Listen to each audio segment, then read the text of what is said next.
യേശു ക്രിസ്തുവിന്റെ പരിശുദ്ധമായ നാമത്തിൽ എല്ലാ പ്രിയപ്പെട്ടവർക്കും മോർണിംഗ് പുതിയൊരു പ്രഭാത വചന ധ്യാനത്തിലേക്ക് സ്വാഗതം. കഴിഞ്ഞ ദിവസങ്ങളിലെ ആത്മീക വചനചിന്ത നമ്മുടെ ഏവരുടെയും ജീവിതത്തിൽ വളരെ അനുഗ്രഹമായി തീർന്നല്ലോ. പ്രത്യേകിച്ച് നമുക്ക് എല്ലാവർക്കും അറിയാവുന്ന പോലെ നമ്മൾ ദൈവരാജ്യം എന്നുള്ള വളരെ പ്രധാനപ്പെട്ട വിഷയം നമ്മുടെ കർത്താവ് യേശു ക്രിസ്തു ഈ ഭൂമിയിൽ കടന്നു വന്നപ്പോൾ ഏറ്റവും കൂടുതൽ സംസാരിച്ചതായ വിഷയം, അതേപോലെ തന്നെ യേശു ക്രിസ്തു വളരെയധികം പ്രാധാന്യം കൊടുത്തതായ ഒരു കാര്യം, അതേ ആത്മീക ദൈവരാജ്യം, ആ ഒരു വിഷയത്തെക്കുറിച്ചാണ് നമ്മൾ ഈ ദിവസങ്ങൾ ധ്യാനിക്കുന്നത്, പഠിക്കുന്നത്. കഴിഞ്ഞ ദിവസം നമുക്ക് വളരെ വ്യക്തമായിട്ട് ദൈവരാജ്യ സ്വഭാവം എന്നുള്ള ഒരു വിഷയത്തെക്കുറിച്ച് പഠിക്കുവാൻ തക്കവണ്ണം ദൈവം നമ്മെ സഹായിച്ചല്ലോ.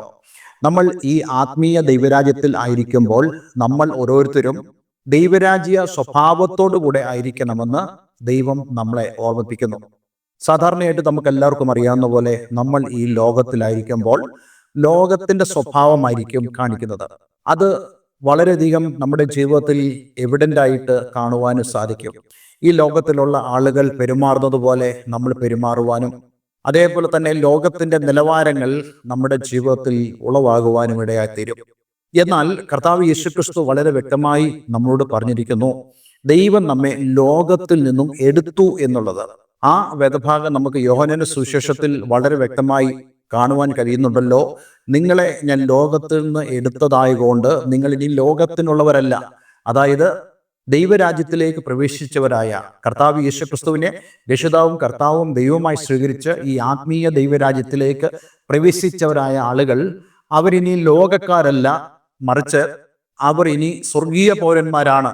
അപ്പോസ്തലൻ പൗലോസ് പറയുന്നുണ്ടല്ലോ, ഞങ്ങൾ സ്വർഗീയ പൗരന്മാരാണ്, ഞങ്ങളുടെ പൗരത്വം സ്വർഗത്തിലാണ് എന്നുള്ള ആ വലിയ ഉറപ്പ് അപ്പോസ്തലൻ പൗലോസ് നമ്മളോട് പ്രകടിപ്പിക്കുന്നു.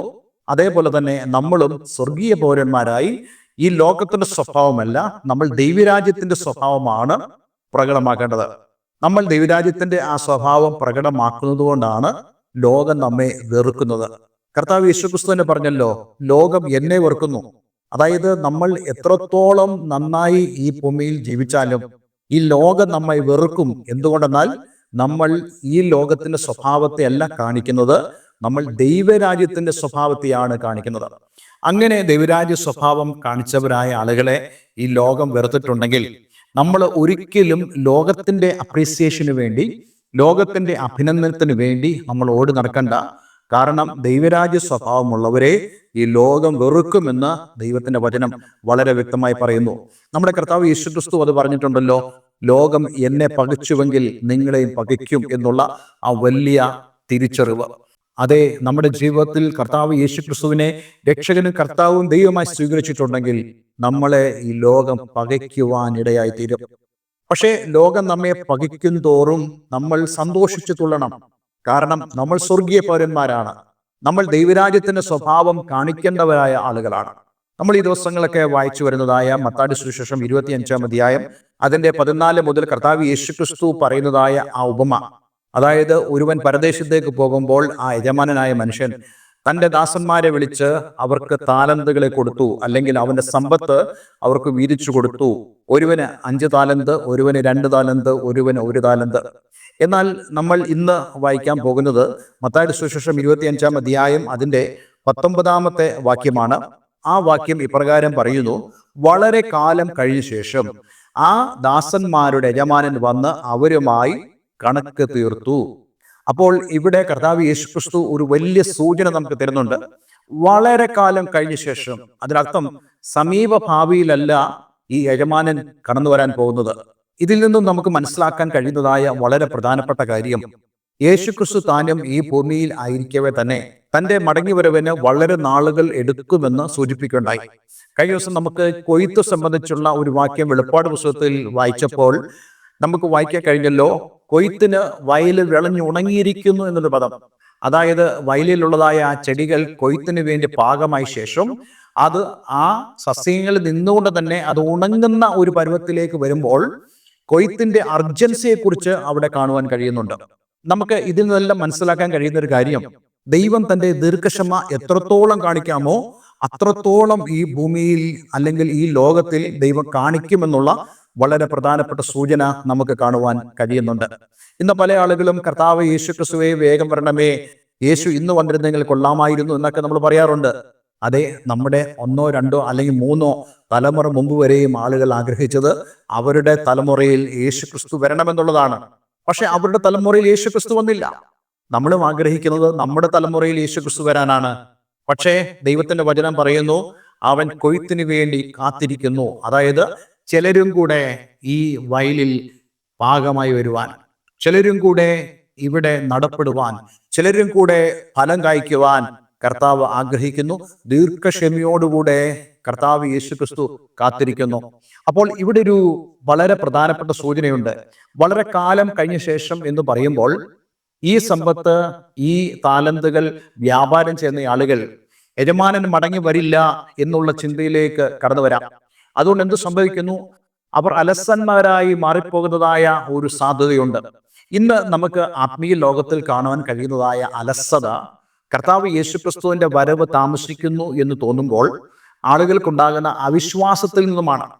ഇന്ന് നോക്കിക്കേ, നമ്മുടെ ആത്മീയ ലോകത്ത് നടക്കുന്നതായ കാര്യങ്ങൾ അവയെല്ലാം തന്നെ കർത്താവ് യേശുക്രിസ്തുവിന്റെ വരവ് താമസിക്കുന്നു എന്ന് കണ്ടുകൊണ്ട് അവിശ്വാസം ആളുകളുടെ ഉള്ളിൽ കടന്നു വന്നിട്ട് അവർ ദൈവത്തോടുള്ള ഭയത്തിൽ നല്ല മാറി അവർ തങ്ങളിൽ തന്നെ ശ്രദ്ധ കേന്ദ്രീകരിക്കുവാനും അതേപോലെ തന്നെ ദൈവം അവരെ ഏൽപ്പിച്ചതായ കഴിവുകൾ, താലന്തുകൾ അവർ അവരുടെ നേട്ടത്തിന് വേണ്ടി ഉപയോഗിക്കുവാനും ഇടയായിത്തീരുന്നു. ഇതാണ് ഇന്നത്തെ ഏറ്റവും വലിയ പ്രശ്നം എന്ന് പറയുന്നത്. പക്ഷേ ദൈവവചനത്തിലൂടെ നമുക്ക് ദൈവം തരുന്ന വലിയൊരു സൂചന, വലിയൊരു മുന്നറിയിപ്പ് എന്താണെന്ന് ചോദിച്ചു കഴിഞ്ഞാൽ, നമ്മൾ ഉറങ്ങിപ്പോകാൻ പാടില്ല, നമ്മൾ അലസരായി മാറിപ്പോകാൻ പാടില്ല. ഈ 25-ാം അധ്യായം അതിന്റെ ആദ്യ ഭാഗം മുതൽ നമ്മൾ വായിക്കുമ്പോൾ മണവാളനെ എതിരേൽപ്പാൻ ഇറങ്ങി പുറപ്പെട്ട കന്യകമാരെ കുറിച്ച് പറയുന്നുണ്ട്. 10 കന്യകമാർ. അതിൽ 5 പേര് മണവാളൻ വരുന്നത് താമസിക്കുന്ന കണ്ടിട്ട് അവർ ഉറങ്ങിപ്പോയെന്നും അവരുടെ വിളക്കിൽ എണ്ണ തീർന്നു പോയെന്നും നമുക്ക് കാണുവാൻ കഴിയുന്നുണ്ട്.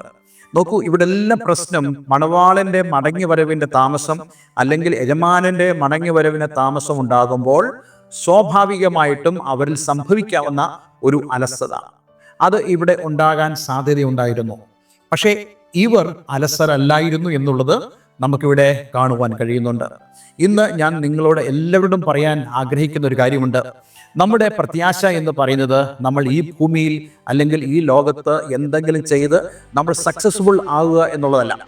അത് തീർച്ചയായിട്ടും നമുക്ക് വേണ്ടതാണ്. പക്ഷേ നമ്മൾ കൊടുക്കേണ്ടതായ പ്രാധാന്യം നമ്മെ കർത്താവ് യേശുക്രിസ്തു തൻ്റെ സമ്പത്ത്, തൻ്റെ റിസോഴ്സസ്, തൻ്റെ അവസരങ്ങൾ, അതേപോലെ തന്നെ തൻ്റെ അനുഗ്രഹങ്ങൾ എല്ലാം നമുക്ക് തന്നിട്ട് നമ്മൾ അത് വ്യാപാരം ചെയ്യണം. അത് ഈ ലോകത്തിൽ നമ്മൾ ഗുണകരമാക്കണമെന്ന് കർത്താവ് യേശുക്രിസ്തു ആഗ്രഹിക്കുന്നു. അപ്പോൾ ഇങ്ങനെ ആഗ്രഹിക്കുന്നവരെ ആളുകൾ അവർ പ്രതീക്ഷിക്കേണ്ട വളരെ പ്രധാനപ്പെട്ട കാര്യം, ഇത് നമ്മെ ഏൽപ്പിച്ചതായ കർത്താവ് യേശുക്രിസ്തു താമസം വിന വരും. ഞാൻ അവനെ ഫേസ് ചെയ്യേണ്ടതായിട്ട് വരും. അതേപോലെ തന്നെ അവൻ എനിക്ക് തന്നതായ ഈ കഴിവുകൾ, താലന്തുകൾ, അതിൻ്റെ നന്മകൾ ഞാൻ അവന് തിരിച്ചു നൽകേണ്ടതായിട്ട് വരും എന്നുള്ളതായ വലിയ പ്രത്യാശ, വലിയൊരു ചിന്ത നമ്മുടെ ഉള്ളിൽ ഉണ്ടാകണം. അതിനർത്ഥം നമ്മൾ ഓരോരുത്തരും നിത്യതയുടെ പെർസ്പെക്റ്റീവില്, അതേ നിത്യതയുടെ വീക്ഷണത്തിൽ നമുക്ക് കർത്താവ് യേശുക്രിസ്തുവിൻ്റെ മടങ്ങിവരവിലൂടെ ലഭിക്കാൻ പോകുന്നതായ ആ ഒരു അപ്രീസിയേഷന് വേണ്ടി അല്ലെങ്കിൽ കണക്ക് ചോദിക്കുമെന്നുള്ളതായ ആ മുന്നറിയിപ്പോടുകൂടെ നമുക്ക് ജീവിക്കാൻ സാധിക്കുമെങ്കിൽ മാത്രമേ ഈ ആത്മീയ ദൈവരാജ്യത്തിൽ നമുക്ക് ഫലപ്രദമായി ജീവിക്കുവാൻ സാധ്യമാവുകയുള്ളൂ. അതുകൊണ്ട് ഇന്നലെ കേൾക്കുന്ന പ്രിയമുള്ളവരെല്ലാവരും ഞാൻ പറയാൻ ആഗ്രഹിക്കുന്ന കാര്യം, നിങ്ങളുടെ ഈ ഭൂമിയിലെ ആത്മീയ ജീവിതം, ആത്മീയ ദൈവരാജ്യത്തിലെ ജീവിതം നിങ്ങൾ നിത്യതയുടെ പെർസ്പെക്റ്റീവില്, അതേ നിത്യതയെക്കുറിച്ചുള്ള വീക്ഷണത്തിൽ, നിത്യതയെക്കുറിച്ചുള്ള വാക്തത്വത്തിൽ നിങ്ങൾ ജീവിക്കേണ്ടത് വളരെ ആവശ്യമാണ്.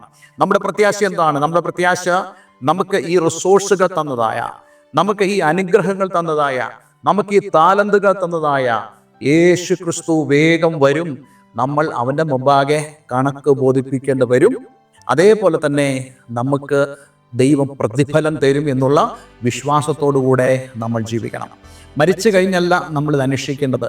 ഇന്ന് ഈ ഭൂമിയിലായിരിക്കുമ്പോൾ തന്നെ ദൈവരാജ്യത്തെക്കുറിച്ചുള്ള ആ വലിയ പ്രതീക്ഷയോടുകൂടെ, അതേ യജമാനന്റെ മടങ്ങിവരവിന് വേണ്ടി കാത്തിരുന്നുകൊണ്ട് അത് മനസ്സിൽ സംഗ്രഹിച്ചുകൊണ്ട് ജീവിക്കുന്നവർക്കാണ് ഇന്ന് ഈ ഭൂമിയിൽ ഏറ്റവും ഫലപ്രദമായി ജീവിക്കുവാൻ സാധിക്കുന്നത്. അതേപോലെ തന്നെ യേശുക്രിസ്തുവിന് മുമ്പാകെ ധൈര്യത്തോടെ എനിക്ക് നിൽക്കുവാൻ സാധിക്കും എന്നുള്ള ആ ഉറച്ച പ്രതീക്ഷയോടും ആ കോൺഫിഡൻസോടുകൂടെ നമുക്കായിരിക്കാൻ കഴിയുന്നത്. ഇന്ന് അതിനുവേണ്ടിയുള്ള ഒരു സമർപ്പണം നമ്മുടെ ജീവിതത്തിൽ ദൈവം നൽകട്ടെ എന്ന് ഞാൻ ആഗ്രഹിക്കുന്നു, പ്രാർത്ഥിക്കുന്നു. ഒരു നിമിഷം നമുക്ക് ദൈവസന്നിധിയിൽ പ്രാർത്ഥിക്കാം. സ്വർഗീയ പിതാവേ, എന്ന് ഞങ്ങളെ കേൾപ്പിച്ച വളരെ മനോഹരമായ സന്ദേശത്തിനായി സ്തോത്രം. കർത്താവിൻ്റെ വരവിൻ്റെ ആ തീർച്ച ഞങ്ങൾക്ക് ഗ്രഹിപ്പാൻ ഈ ഉപമയിലൂടെ ഞങ്ങൾക്ക് സാധിക്കുന്നുണ്ട്. എന്നാൽ യേശുക്രിസ്തുവിൻ്റെ വരവ് താമസിക്കും തോറും പലരും അലസരായും അവിശ്വസ്തരായും മാറുന്നതായ ഈ ഒരു അന്തരീക്ഷത്തിൽ യേശുക്രിസ്തുവിൻ്റെ വരവ് നിശ്ചയമാണെന്നും അത് എത്രയും പെട്ടെന്ന് സംഭവിക്കുമെന്നുള്ള ഉറപ്പോടുകൂടെയും ഞങ്ങൾക്ക് ലഭിക്കുന്നതായ ആ വാഗ്ദത്തം അത് ഓർത്തുകൊണ്ട് ഞങ്ങൾ ജീവിപ്പാൻ തക്കവണ്ണം ഞങ്ങളെ സഹായിക്കണമേ. കർത്താവെ, അങ്ങ് ഞങ്ങൾക്ക് തന്ന താലന്തുകൾ, സമ്പത്ത്, റിസോഴ്സുകൾ, അവസരങ്ങൾ, ഞങ്ങൾക്ക് ലഭിക്കാൻ പോകുന്നതായ എല്ലാ അനുഗ്രഹങ്ങളും, ഞങ്ങൾക്ക് ലഭിച്ചതായ അനുഗ്രഹങ്ങൾ, ഇവയെല്ലാം തന്നെ ഞങ്ങൾ ദൈവരാജ്യത്തിൽ വ്യാപാരം ചെയ്ത് കർത്താവിന് കണക്ക് തരുവാൻ കഴിയുന്നതായ ആത്മീയ സ്ഥിതിയിലേക്ക് ഞങ്ങൾ കടന്നു വരുമാറാകട്ടെ എന്ന് പ്രാർത്ഥിക്കുന്നു. കർത്താവ്, ഈ വചനം കേട്ട ഏവരെയും ഞാൻ യേശുവിൻ്റെ നാമത്തിൽ അനുഗ്രഹിക്കുന്നു. പ്രാർത്ഥന കേട്ടതിനായി നന്ദി. യേശു ക്രിസ്തുവിൻ നാമത്തിൽ തന്നെ. ആമേൻ, ആമേൻ. ഇന്നത്തെ വേദവചനം നിങ്ങളുടെ ജീവിതത്തിൽ വളരെ അനുഗ്രഹമായി തീർന്നു എന്ന് ഞാൻ വിശ്വസിക്കുന്നു. ഈ സ്ക്രീനിൽ കാണുന്ന ഫോൺ നമ്പറുകളിൽ ഞങ്ങളെ വിളിക്കുക. തീർച്ചയായിട്ടും നിങ്ങൾക്ക് ആത്മീയ കൂട്ടായ്മ ആഗ്രഹിക്കുന്നുണ്ടെങ്കിൽ ഞങ്ങളുമായി നിങ്ങൾക്ക് സഹകരിക്കാവുന്നതാണ്. എല്ലാ നന്മകളാലും ദൈവം നിങ്ങളെ നിറയ്ക്കട്ടെ. പ്രാർത്ഥനയ്ക്കായി വിളിക്കുക. God bless you all. Have a nice day.